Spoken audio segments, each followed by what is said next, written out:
Kaibigan, mga kapatid, ito po ang masayang araw na ating masasaksihan dahil sa pagtitipon ito, makikita natin na sila nagkaisa at ito po ang ating ipinagdasal ng Panginoon na sana ang kanilang pagsasama ay masasumpay. Ha? Magtatagumpay o magtatagumpay habang sila ay may buhay. O sa English ba? Till death do us part. Salamat mga Ison. O nga kini nga mensahe, tinatawag ito na short messages. So hindi siguro hindi ako magbibigay ng mahaba na mensahe dahil nahirapan ako sa pagsalita ng Tagalog. Nagalisod-lisod yan. Binisaya pa lang pwede ko niya tagas nauna mo rin mag-ahon. Kaya bago mo mong nag-ahon. Pero tungkol kay naamo mo tayo igsoon nga gikan po sa atong gihay gikan sa Bulabi. Siya na lang yun po musumpay yan dahil handas mo rin suuna mo sa siguro dito na lang ako. Hindi na lang mga salamat o kayo na inupurihin. Amen. Bid to give us an inspirational message po para sa ating newlywed.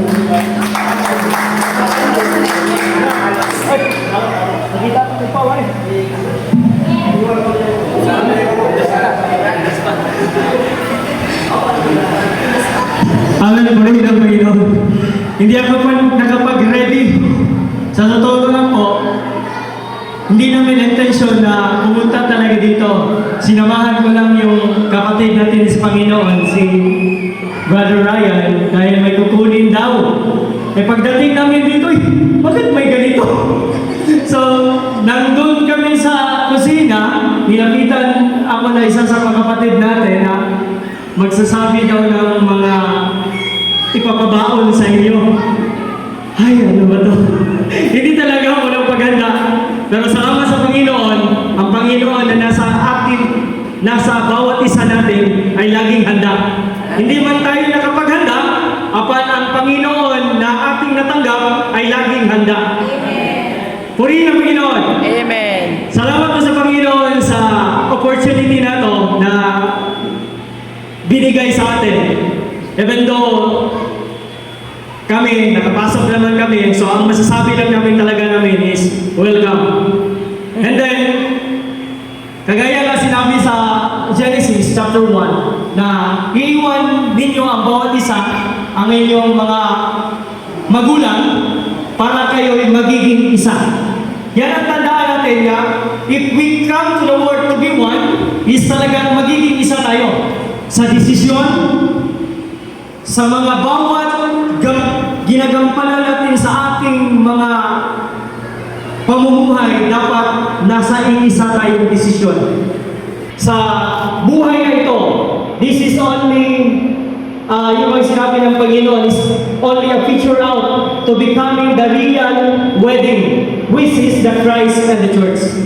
So yan yung sinabi ng Panginoon sa kasulatan, na this is only the image. Kasi pagdating ng panahon, ang iglesia ay siyang mapapangasawa ng ating Panginoon. That's according to 2 Corinthians chapter 11, verse 2, if I'm not mistaken. So, sa buhay natin ngayon, ang praktikalidad talaga, kung meron mang mga problema na maharap natin, then ang realidad talaga is abnormal yung tao kung walang problema na kinaharap, di ba? So, ang pinaka-importante sa lahat ng gagawin natin, di muna tayo magre-react. Amen? Instead, sabi pa ng Panginoon sa Philippians chapter 4, verse 6, ang una palang gagawin natin ay isasangguni muna natin sa Diyos kung ano ang ating unang gagawing desisyon. Dahil kung di natin isasangguni natin sa Panginoon, which is na magiging first step ng ating desisyon is hindi na yung advice ng Panginoon na masasabi natin, di ba? Which is cause of the trouble of the family. Which is cause of ang sasabi mo niya sa asawa mo, nagger ka na talaga.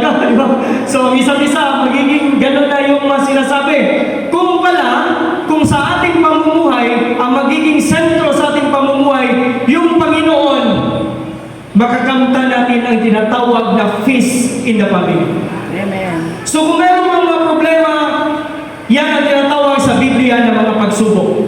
Sinusubukan tayo ng Panginoon sa ating pamilya dahil gusto ng Panginoon sa ating pamumuhay, ma-reflect natin yung life ng Panginoon sa ating komunidad. So dapat sa pagiging mag-asawa natin, ang una pa lang gagawin natin, kung may mga desisyon tayo, mga planong gagawin, o pupuntahan ba si Mr. o si Mrs. may pupuntahan ba, dapat yung asawa magiging submitted talaga sa kanyang husband. Dahil sa sinabi ng Panginoon sa Ephesians 5:23 to 27 na wives, you will be submitted to your husband. So good, anong ibig sabihin nito? Na ibig sabihin na yung mga asawa, laging kung may mga plano man tayong gagawin o may pupuntahan man tayo, dapat maging submissive talaga tayo sa ating husband. So, yung husband naman, hindi ibig sabihin na yung asawa ay nagiging submissive sa atin, magiging parang hali na tayo sa ating pamamahay. Hindi na natin pakikinggan yung desisyon ng ating misis, hindi na natin pakikinggan yung anong plano pa ng ating misis. Hindi yan ang ibig sabihin. Ang ibig sabihin na mas meron pang magiging head sa atin. Dahil sa 27, that if the husband is the head of the family, then the head of the church is Christ. So sa ating pamilya pala, ay magiging pinakapuno talaga ay si Kristo. So salamat sa Panginoon na kung saan man tayo mapunta o saan man tayo i-array sa Panginoon na kung saan tayo titira, salamat na kung saan man tayo gagawin lang tayo talagang sentro natin sa ating pamumuhay, ang kasulatan at ang Diyos sa ating puso. Na nakapunta si brother sa Manila, nakita kayo, no, ni-arrange na to sa Panginoon according to scriptures in Psalms 139, verse 16, our life is already written to the book of life of the Lord. So salamat sa Panginoon na nagkailala kayong dalawa at na nagiging isa at sa pagiging maunlad ng ating pamumuhay, magiging sentro lang talaga natin yung Panginoon.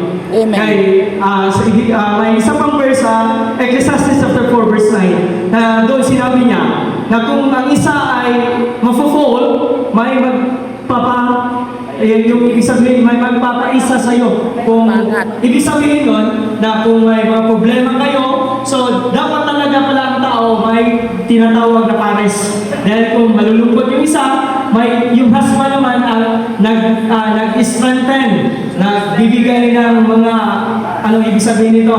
Mga words of wisdom, words of to continue. So that's why na ang tao hindi dapat mag-isa. Dapat na makakita na yung tinatawag sa Biblia na yung sinabi ng Diyos na si Eva galing sa Ribs. to the ribs of Adam.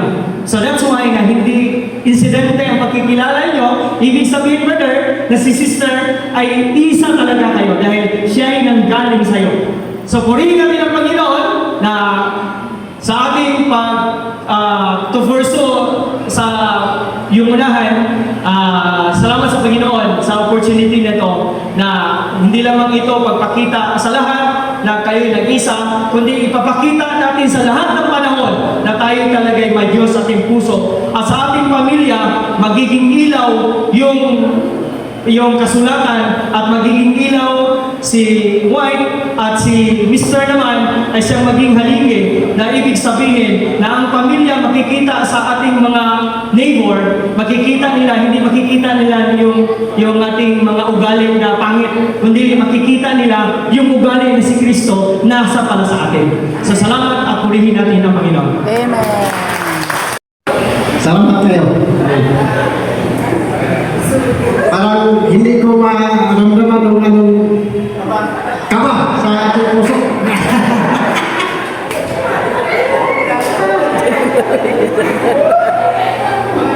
Ngayong araw, magandang nangyari ko sa ating lahat.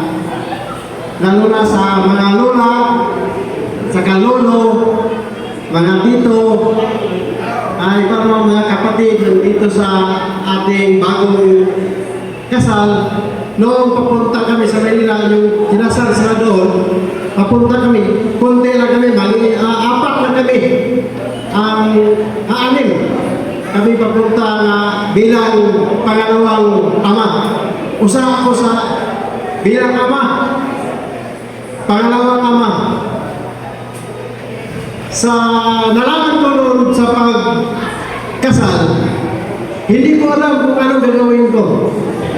Kasi, mahirap ako magsalita ng Tagalog.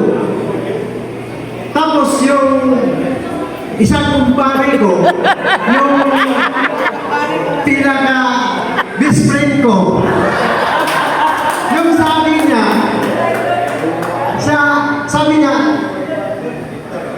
pre, ikaw daw ang magsalita, sabi sa bagong kasal,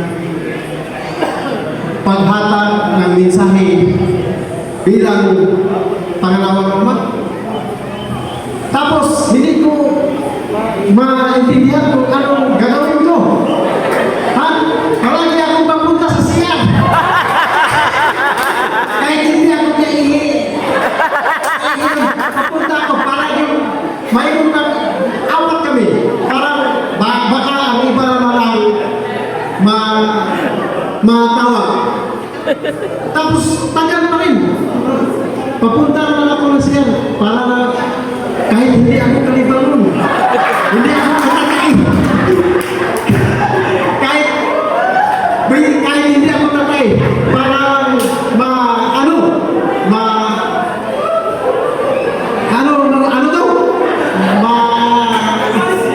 iwas sa pagsalita. Pero hindi ko malaman. Pero ngayon, masaya ako. Ngayon ako na-experience nga magsalita ang Tagalog.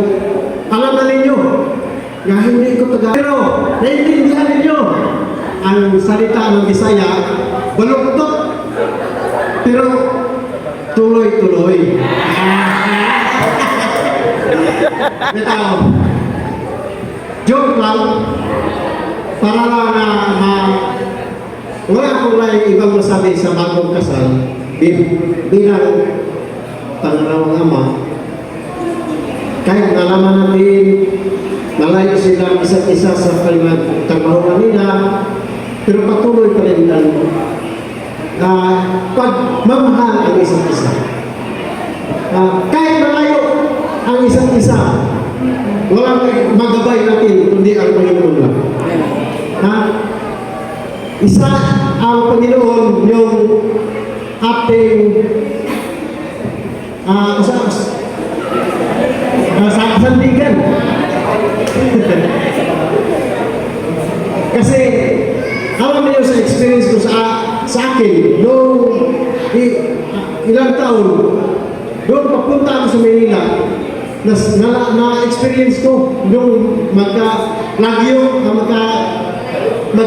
yung mag-asawa. Grabe. Kahit ang cellphone, kahit na andito ako sa siyang, palagi, love, kamusta? Kakain ka na? Bitaw. Yun na ang pagmalayo ka sa asawa mo. Sabi, baka hindi nyo na-experience. Ako na-experience ko noon, buhay pa yung asawa ko. Pero, mas masarap kung nasa tabi. Kasi, pag nasa tabi, makasalita tayo ng anong gusto natin magsalita. Kasi kung malayo tayo, hindi natin alam kung anong gagawin niya sa trabaho. Isa't isa may trabaho.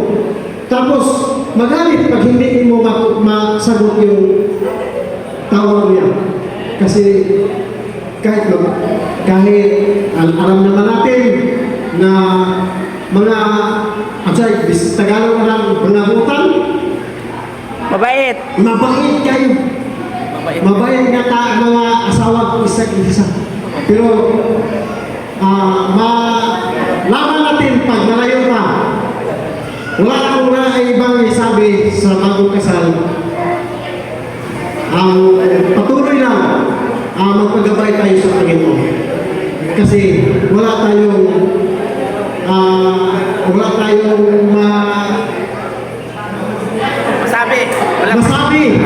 kundi kung ang Panginoon lang ang ating patulan. Yun lang. Kung hanap pa kayo ng ibang salita, Koreano, gusto mo? Hindi na lang. Dito na ako para hindi na tayo mahirapan. Kasi alas 11:24. Dito na ako. Salamat sa bagong kasal. Patuloy ang pagmamahalan. Amen.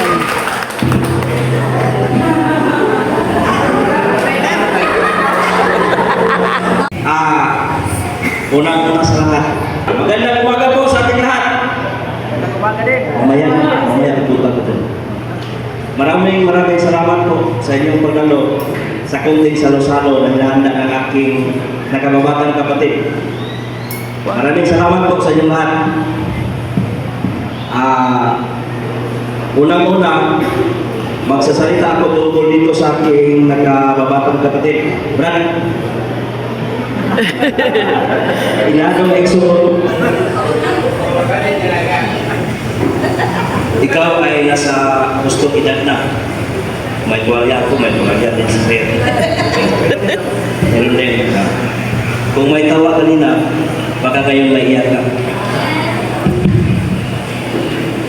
Ikaw ay nasa gustong edad na 34 na taong gulang ka. 33.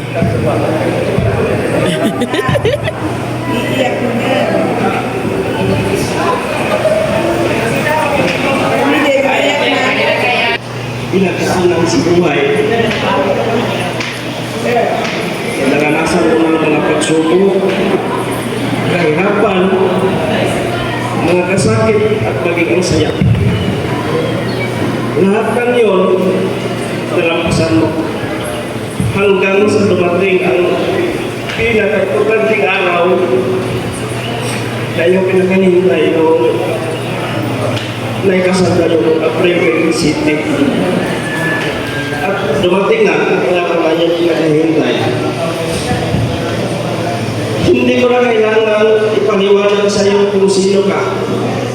At lalong hindi ko rin ipaliwanag, kailangan ipaliwanag sa amin ang iyong sarili sapagkat kinalala na namin ng lubos.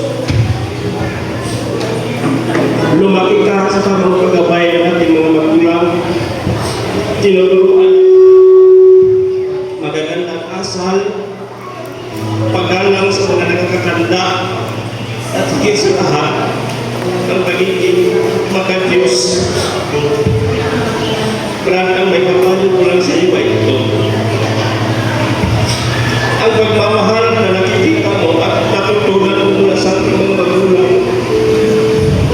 Ang pagmamahal natin sa isa't isa bilang pamilya. Naway ibigay mo na rin teknik na ngayon ay nagiging iyong nag-asawa. Sapagkat sikreto ang pinakamalaking biyaya na ibigay ng Diyos sa iyo upang makabuo ka ng sarili ng pamilya. Ito lang masasabi ko sa iyo. Sana na ipadama mo kay Kuya kung ano ang tunay na pagmamahal na mula sa iyong puso. Sa iyo naman, Kuya,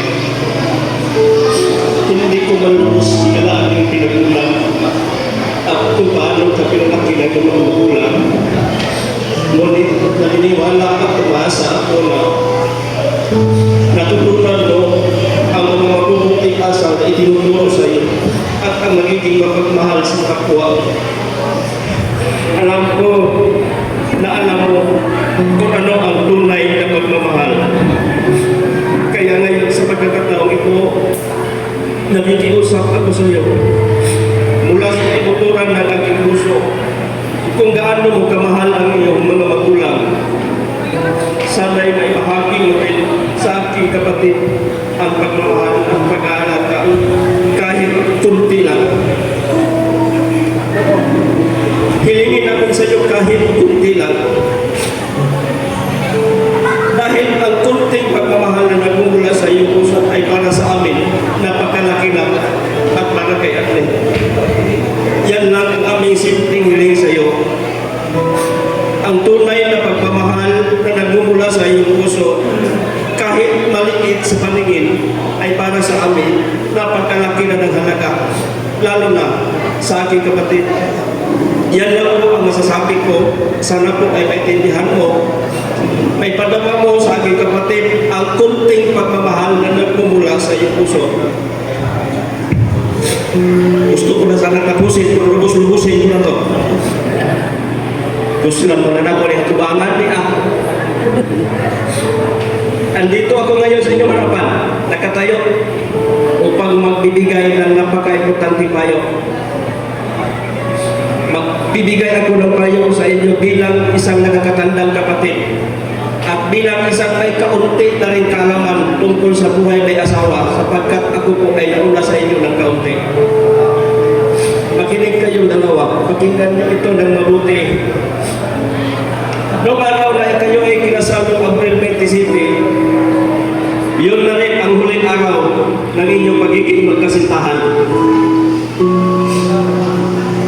Ilang taon ang inyong pinagsamahan, ang saya, mga tampuhan, at maging ang hindi pagkauunawaan. Lahat ng yun ay inyo na nalampasan. Nakikita na ninyo ang isa't isa ng lubusan, kaya kayo ay nagpasya na magkaisa na mag-aasawa. Kaya, nung araw na yun, natapos na ang araw ng inyong pagiging magkasitahan. Ngayon, bagong simula, bagong yugto ng inyong buhay bilang mag-aasawa. Ang sasabihin kong ito, pakinggan niyo ito ng maigi. Itatap niyo ito sa inyong tukuti. Ang buhay may asawa ay hindi biro. Kaya mula nang kayo ay naikasal, ipikit niyo ang inyong mga mata ng mahigpit na parang kayo ay isang tulak. Bakit ko ba ito sinasabi? Ipikit niyo ang inyong mga mata ng mahigpit na parang kayo ay isang bulag. Dahil ang buhay may asawa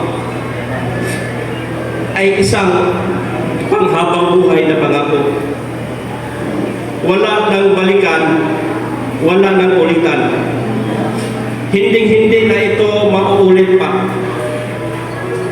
Kaya ipikit niyo ang inyong mga mata sa mga pagkukulang, mga kasakit at hinanakit na maaaring makakasira ng pamilyang inyong bubuuin.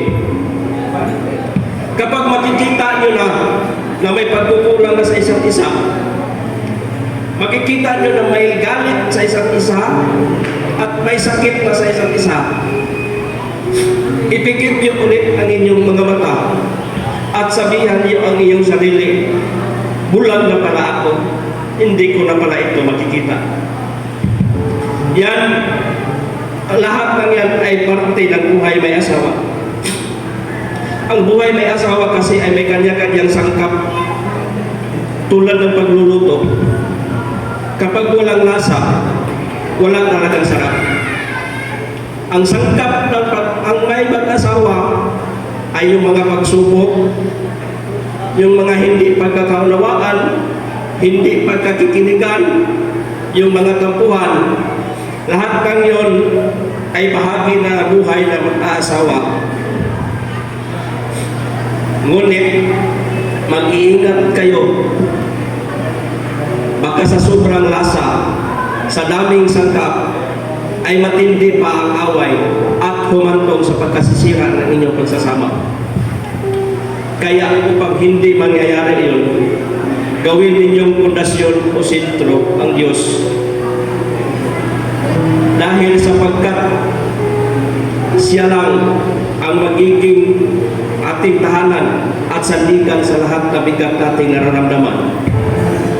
Pairalin niyo ang pag-uunawaan, pagpakukumbaba, at pagpapasensyahan sa isa't isa.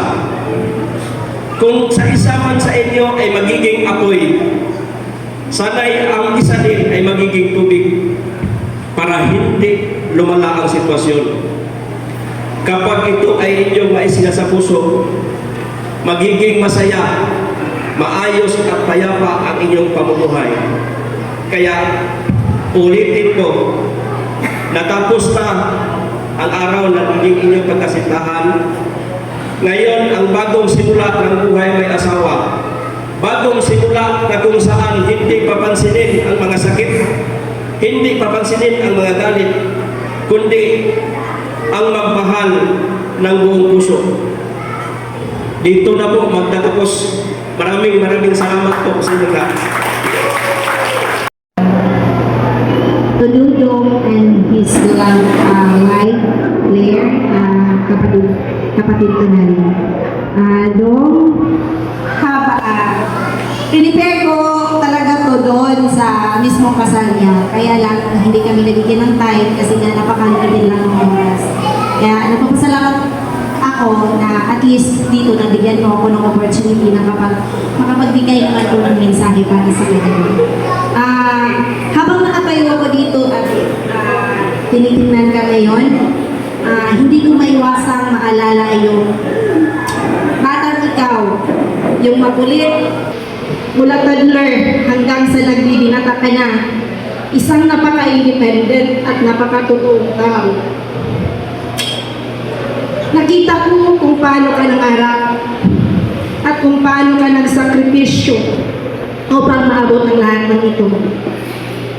Mabuti ang puso mo at may malaking pangarap sa sarili at higit sa lahat para sa pamilya mo. Sinong mag-aakala na ang batang makulit noon ay isa ng napaka-responsable at mapagmahal na anak at asawa ngayon. Facebook gamay ta.